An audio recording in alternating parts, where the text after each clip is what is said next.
pagmamahal, malasakit at kalinga sa mga batang Maynila. Ang batang galing sa hirap, nagsumigap. Ang batang Maynila, Yorme Isko Moreno Domagoso. Real talk lang mga men. Meron kang bars pero broke ka pa rin. Race cars at mga dope na women. Kung wala ka niyan, pwede mo namang kunin. Wala kang palusot kasi madami paraan. Pangarap maliit pag di ka kinabahan. Pero di dahil sa chicks. Dahil sa 4 million 5 hanggang 6. Kailangan dalawang beses. Maraming salamat. Maupo kayo. Maraming salamat sa ating tagapagpakilala. Muli, maraming salamat din sa ating the only mayor so far, as the record will show, ang kauna-unang mayor na nakatapos ng 3-term, Mayor Lito Atienza.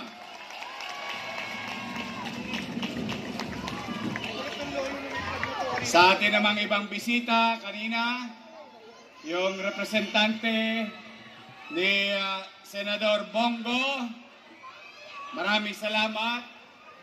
At sa ating representante rin ni Senador Amy Marcos, maraming salamat. At naipit lang po, I think he's in Iloilo, pero binabati po kayo lahat ng magiting na Congressman Rodante Marcoleta. At sa inyong lahat dito, maraming salamat at salamat sa Diyos, hindi umulan. Kanina umaambon na.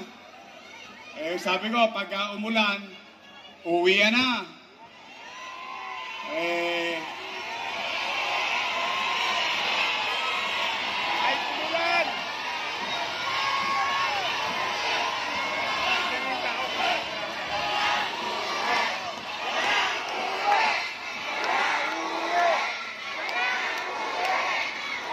Siyempre, nag-aalala ako kasi yung mga minamahal kong lolo't lola, yung mga senior citizens, shout out naman dyan, mga lolo't lola ko.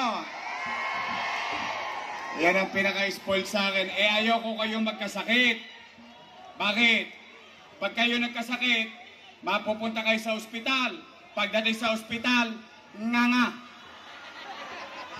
Oy, di ba nakakalungkot? Kaya naman siyempre, inaalala ko rin ang kalagayan ninyo. Mano pa, mukhang hindi pa kayo kumain.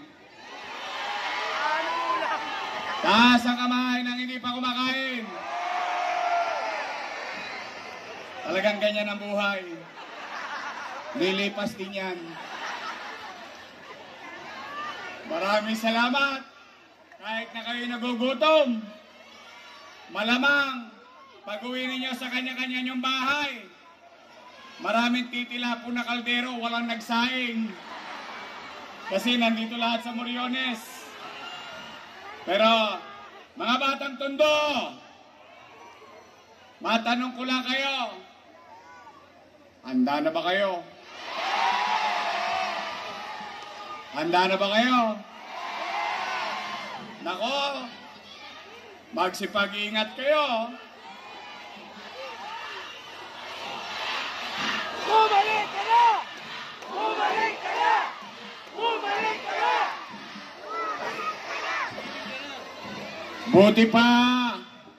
Buti pa ang mamamayan ng Maynila ang sinisigaw, bumalik ka na. Yung isa, pag ka na bumalik!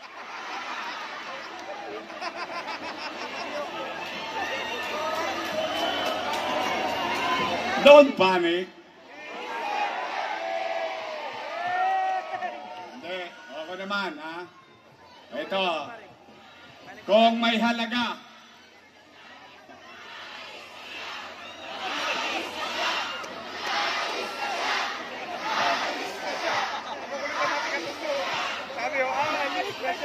Oo nga. Bre nyo, simpleng bumbilya lang na Moriones, hindi pa mapalitan eh. Oh.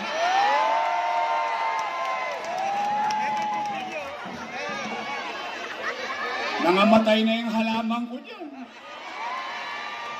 Tayo o real talk tayo, real talk. O tayo, pare-pare tayo may karanasan sa Moriones. First time natin nakita, dati tambakan lang ng basura ng kung sino-sino yan. Naging garden, naging maayos, naging malinis, naging maliwalas. O ngayon. Basura na uli! Hindi, ako naman hindi naman siguro kamahalan yung bumbilya, no?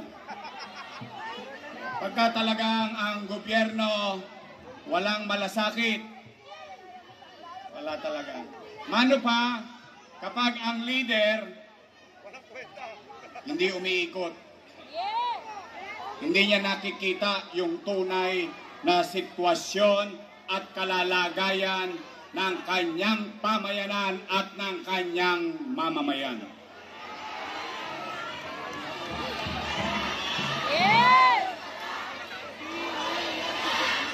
Bumalik kaya!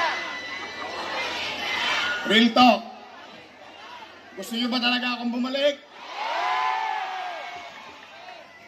Marami akong iniwang utang eh. Ayan na! Ayan na!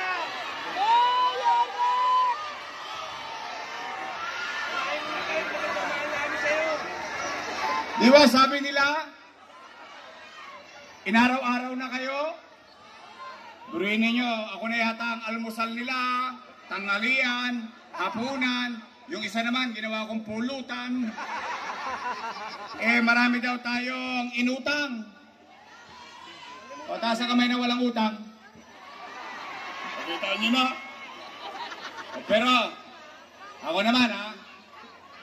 O sige, basta. Ito muna, bago ko ikwento yan. Meron lang muna akong unang pakiusap. I hope pagbigyan ninyo ako.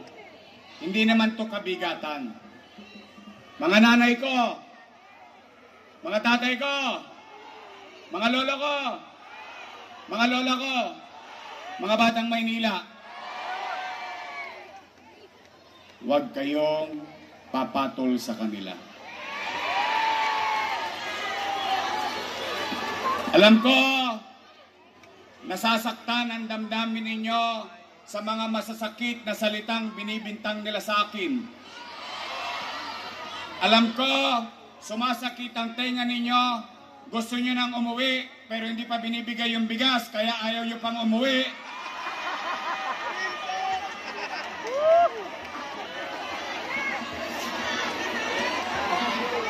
Pero, kahit masakit sa tenga, tiniis nyo na lang. Sayang din naman, masasaing din yun.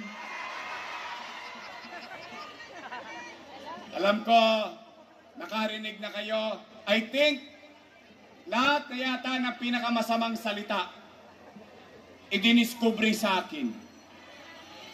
Ang ikinalulungkot ko naman, lahat daw ng ginawa ko ay mali. Mali daw. Mali daw eh. Di pagbigyan natin sila, pagbigyan lang natin. Total, kwentuhan lang naman to. Total, hindi pa naman kayo kumakain. Sa kwento, mabusog kayo. Kung lahat ng ginawa ko ay mali, di mali din sila. Kasama ko silang gumawa nun eh.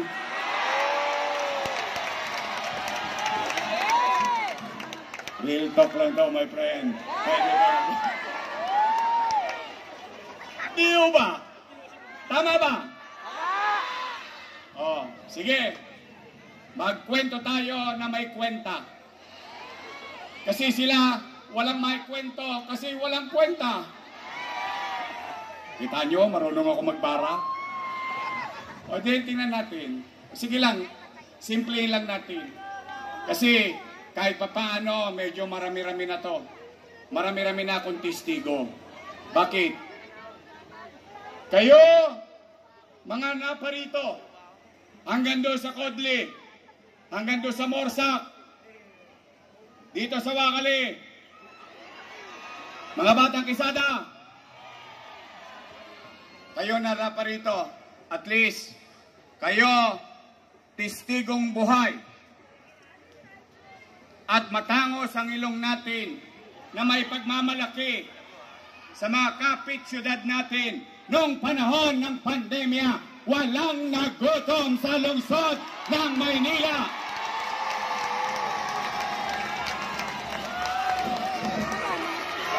Mayaman, middle class, mahirap, walang pinili ang inyong yorme para makakain ang Maynila.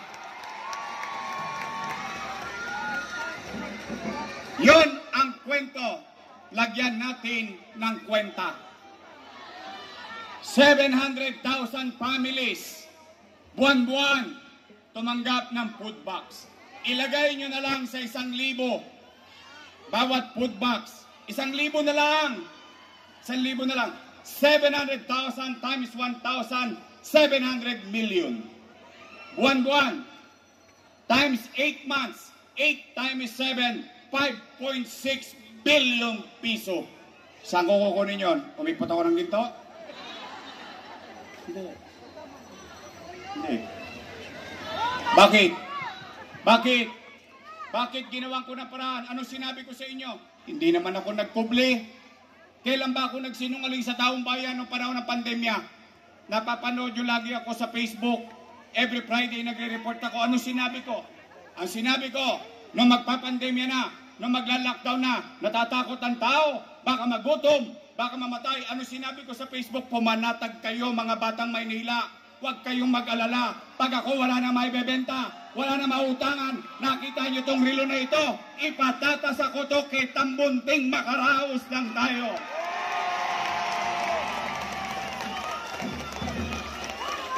Yun ang sinabi ko. Bakit?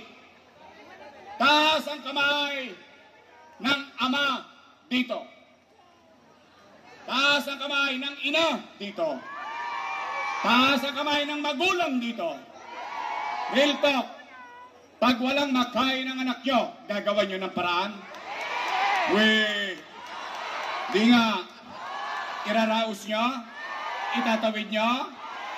Yun din ang ginawa ko bilang ama ng 2 milyong Manileño noong panahon ng pandemya.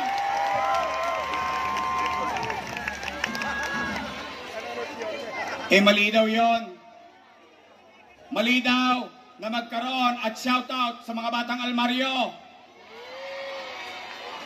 Mali daw magkaroon ng air condition na paralan na mas maganda pa sa Holy Child. Tama naman. Tama ba? O, tingnan ninyo. Kung walang vision ang leader ninyo, nung araw, ang klase kinakansila dahil may bagyo. Ngayon, kinakansila dahil mainit. Tama ba? Pero yung almaryo,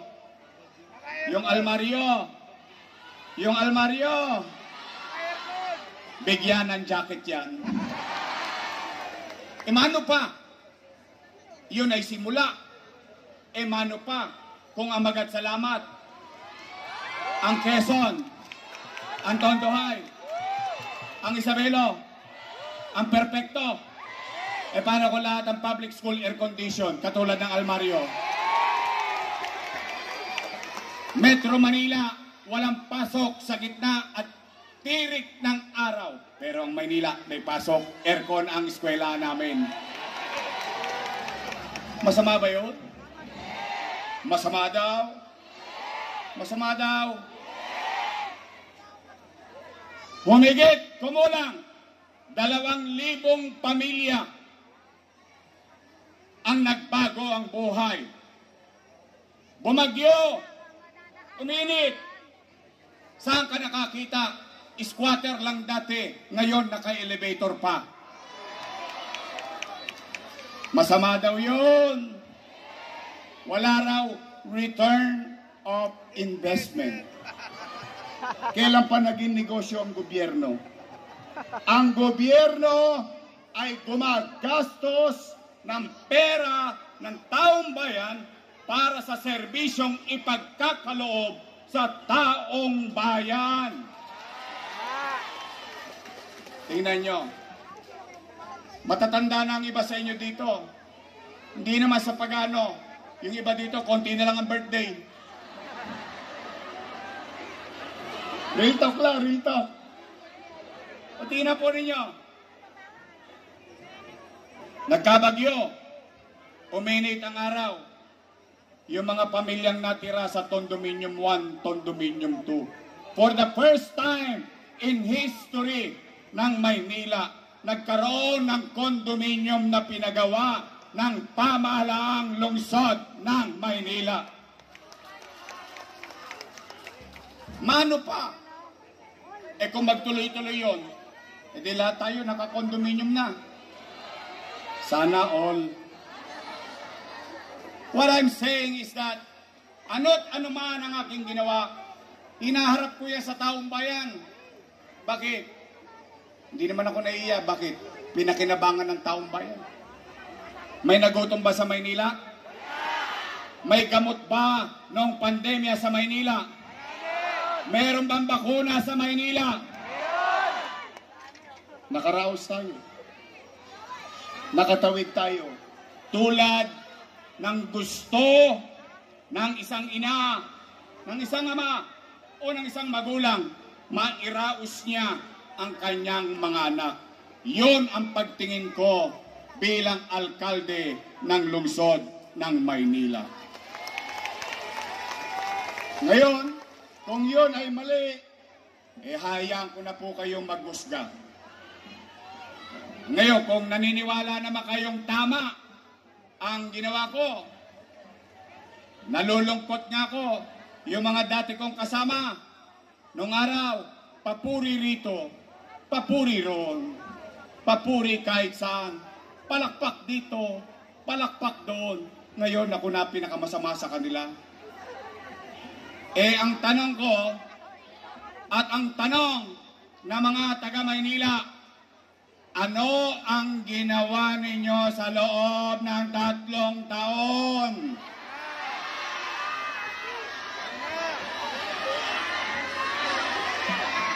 Anong gusto ninyo? Bilis kilos o biglang kilos?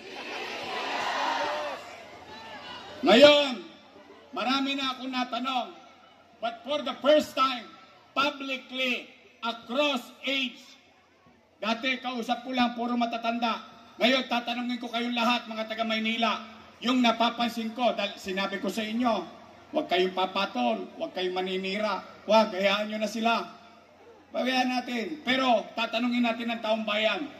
Tatanungin natin, kung napapansin nyo, yung napapansin ko, kaya kayo ang sasagot. Bakit? Kayo ang nakararanas kung totoo ba o hindi. Nay, tay, mga lolo't lola ko, napapansin nyo ba dumudugyot na naman ng Maynila?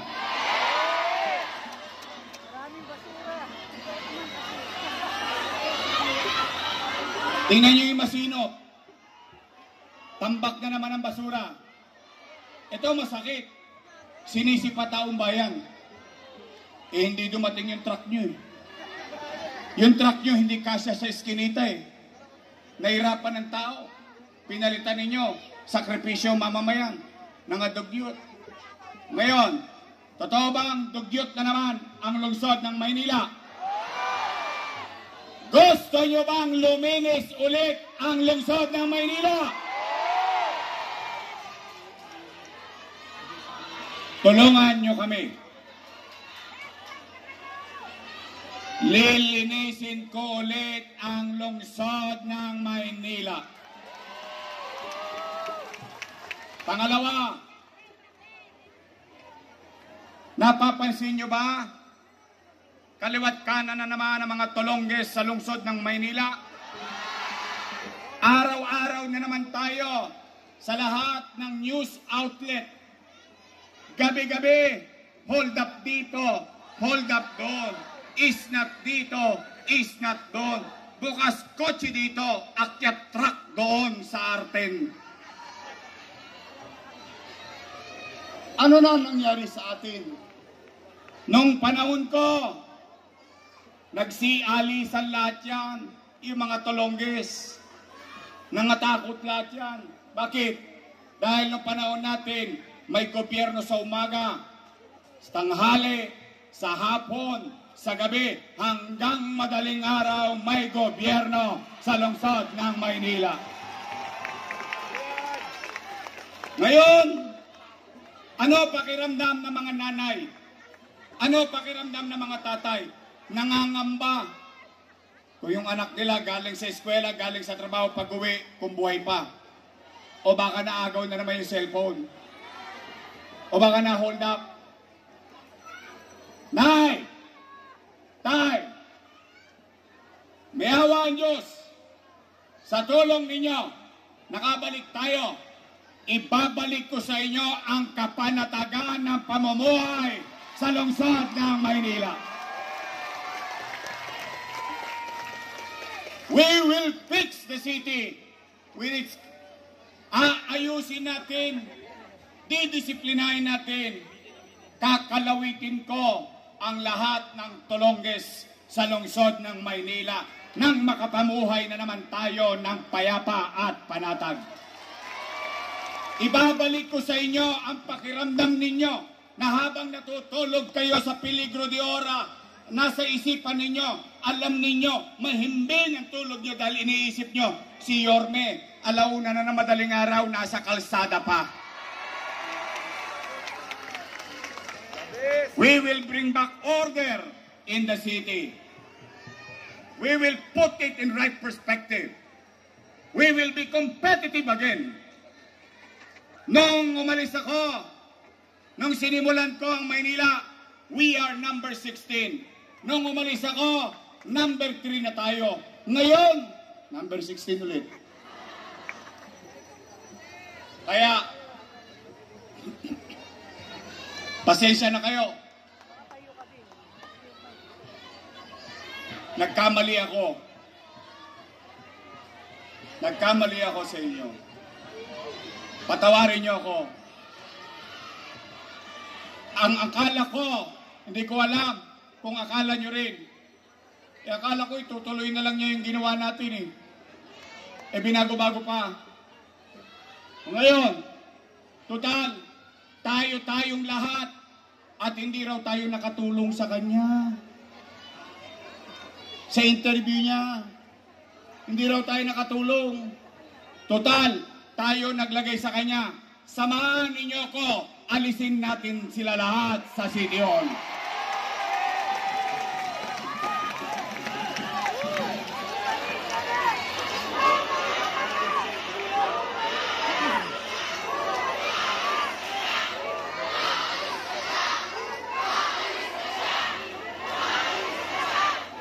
Mga Batang Maynila, bukod sa paglilinis, bukod sa peace and order, ibabalik ko yung mga bagay na nasimulan na natin.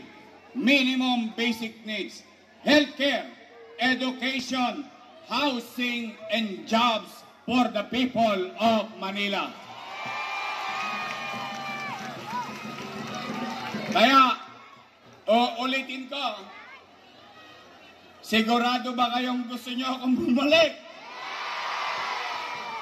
Sigurado ba kayo dyan? Promise? Textman? Mamatay man sila? Joke lang. Again, Nay, Tay, mga Batang Maynila, pakiusap ko lang, ha? Ulitin ko, ha? Huwag po kayong magsalita ng masakit laban sa mga kalaban ko. Pabayaan nyo na sila. Let's just move on. Let's just move on. Dahil at the end of the day, ang importante, kayo, tao, mamamayan, ang mahalaga sa halalang ito. Hindi ang mga politiko. Kami, instrumento lang ng pagbabago. Konsepto, talino, karanasan, lakas ng pangangatawan. Ngunit, ang lahat ng yan ay pag-aari at ang may tanging kapangyarihan ay ang mamamayan na kanyang nasasakupan. Mga batang Tondo, uwian na tayo. Gutom na ako. Gusto niyo na bang umuwi? Bago tayo umuwi, maraming salamat sa pagpunta ninyo dito sa Plaza Moriones. And let me take this opportunity. O, kita ninyo, marunong na ako mag-English ngayon. Charot. Naipakilala sa inyo ngayong gabi sa proclamation rally natin na may proklama natin ang ating mga kandidato. Nasa kanan ko, si Sharon Cuneta. Ang mabait natin Doktora Irma Alfonso.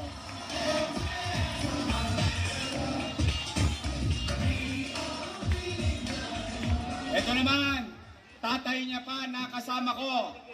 Nung ako'y Vice Mayor, kung siya lang tatay niya, magaling ang kanyang ama, magaling din siyang nakasama ko. Lalo na nung pandemya, ang ating kusihal, Jesus Taga Pajardo.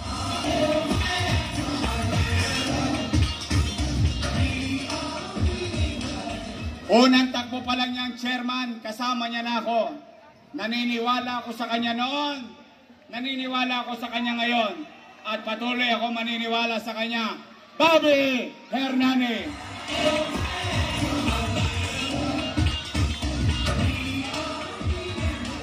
Naalala ninyo, nung inubos ko yung mga tulongge sa Arten, alam nyo sino ang katulong ko doon?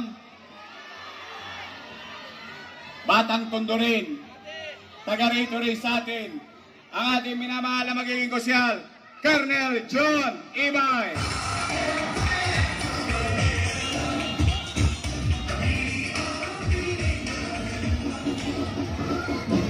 Shout out sa mga kasingidad ko. Yung mga batang tasikwent dyan. Naalala nyo ng bata tayo? Pag may basketball, magsusulisit tayo kay Bansay. Oy! Shout out yung mga batang Bangkaso at saka Morsak. O yan, dinadayo natin nung araw yung ama niya bago naging congressman. Nung kusihal yun, katakot-takot na sulisit ang inabot sa atin. Magaling ang kanyang ama. Magaling din na naging kusihal na kasama ko.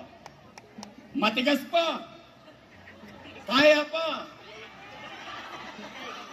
Ang ating minamahal kusihal, Eric Ian Nieva.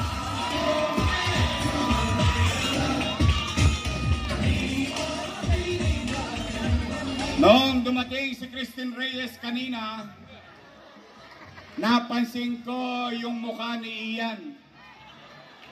Parang tumigas. Tumigas yung panga. Akala ko mai-stroke na naman si... hindi. Halos maganda bali yung leg. Nakakalimon eh.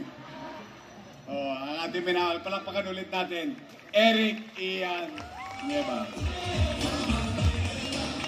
Kompleto na mga kusel nyo. Kompleto na.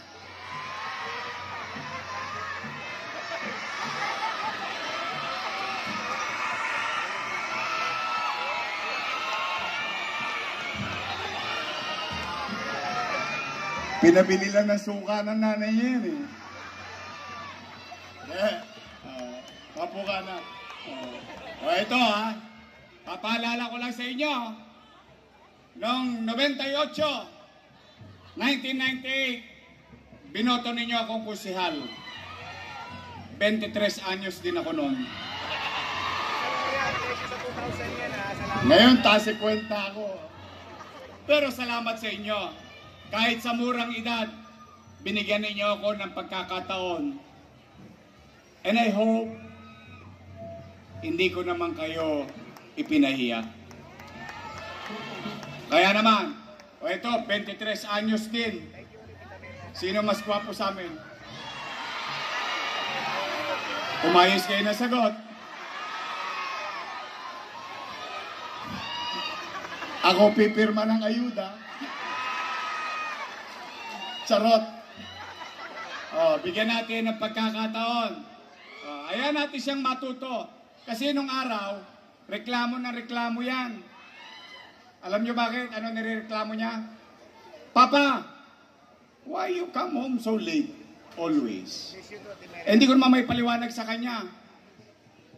Sabi ko, sa dami ng may sakit, sa dami ng namatayan, sa dami ng may problema, kulang ang 24 oras kung tugunan yung pangangailangan ng tao. Kaya sila'y napagkaitan ng oras bilang isang ama. O ngayon, naintindihan niya na. Nung pinaikot ko, hanggang madaling araw, nasa kalsada eh. Sabi ko, ngayon alam mo na. Kasi hindi ko pwedeng ituro at mahirap ituro ang pagmamalasakit sa kapwa. Nasa tao yan. Wala yan sa paaralan. Sa paaralan ang tinuturo ABCD. 1 plus 1 equals 2. Pero yung pagkatao mo, ikaw yan. At tanging matututunan yan kapag nakikita mo ang tunay na realidad ng iyong pamayanan. Iyon ang sinabi ko sa kanya. O ngayon, nagulat siya. Siya umiiyak eh. Mas iyakin sa akin to eh. Nakikita niya pag may sakit, magkukwento, Papa ganito, Papa ganyan. Now, you know. O kaya naman, halimbawa, nadali nyo na yung 5. Pwede nyo ba isingit?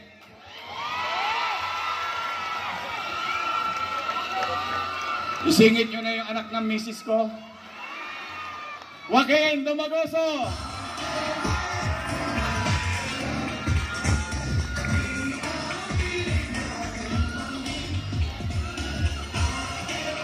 Tingnan natin pag naging kusyal ka na.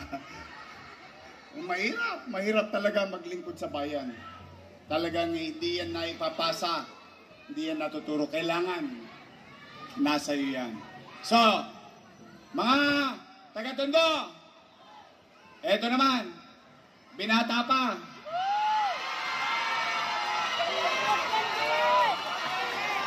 May asim pa. Taas nga ang kamay ng dalaga rito. At para mukhang puro dala na kayo.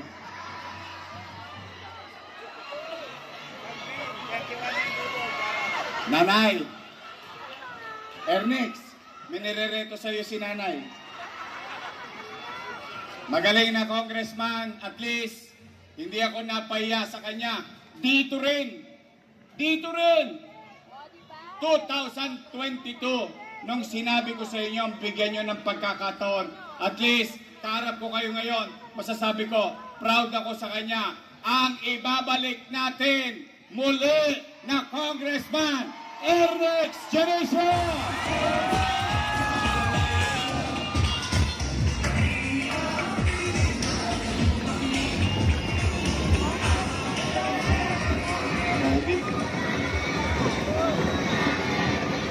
Pogi, ano? Ito na mga aking partner. Siya ay mukha lang 19. Naintindihan niyo na yun? Taco-rents na po yan.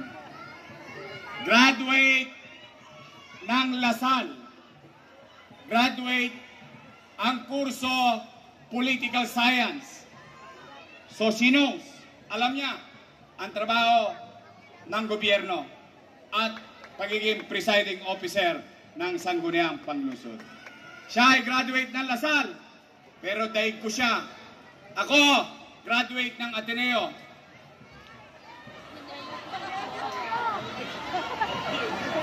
Parang ayaw niyo maniwala.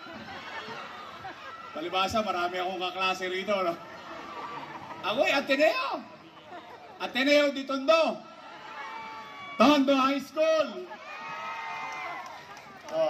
Graduate ng Lasal, Political Science, aral sa kanyang ama, dating Vice Mayor and Presiding Officer. Gawin natin, ilagay natin ang maasahan nating Vice Mayor, Chief Atienza!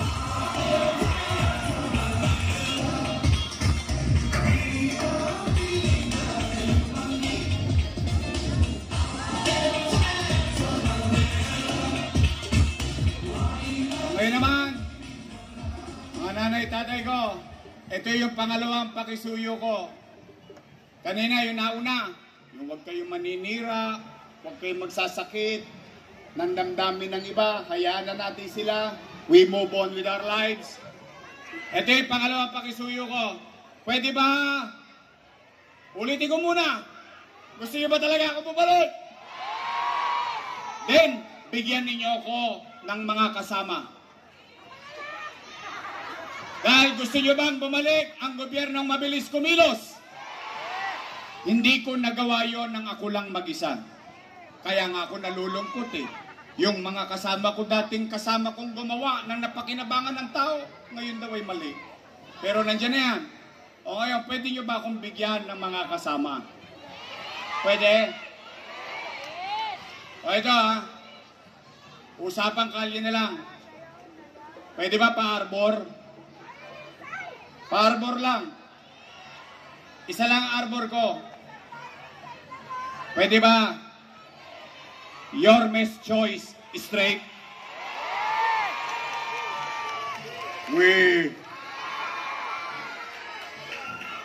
Baka sinacharot-charot nyo. Hindi nga.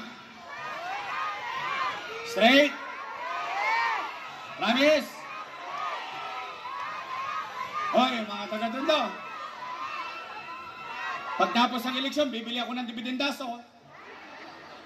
Titingnan ko kung may prueba ba kayo. Oh, pwede straight? Talaga? Oo. Lalo na yung iba dyan, yung mga naupo, madaling lapitan. Mahirap hanapin. Alam na alam nyo ah. But seriously, pwede ba makisuyo? Bigyan ninyo ako ng mga kasamang makakatrabaho ko dahil gusto kong ibangon muli ang lungsod ng Maynila. And I can only do that with them. So pwede, your Miss Choice straight! Taas ang kamay na gustong straight! Talaga? Aasa ako. O, ang sukli ko sa inyo, pag kayo'y nagtotoo, maglilingkod ako ng maayos. Gagawin ko ulit yung ginawa ko na dati. Uulitin lang natin. So muli, kain na. Uwi na. Asa ko ha. Maraming salamat sa inyo. Pero ito ang sorpresa natin ngayong gabi. Dumating na!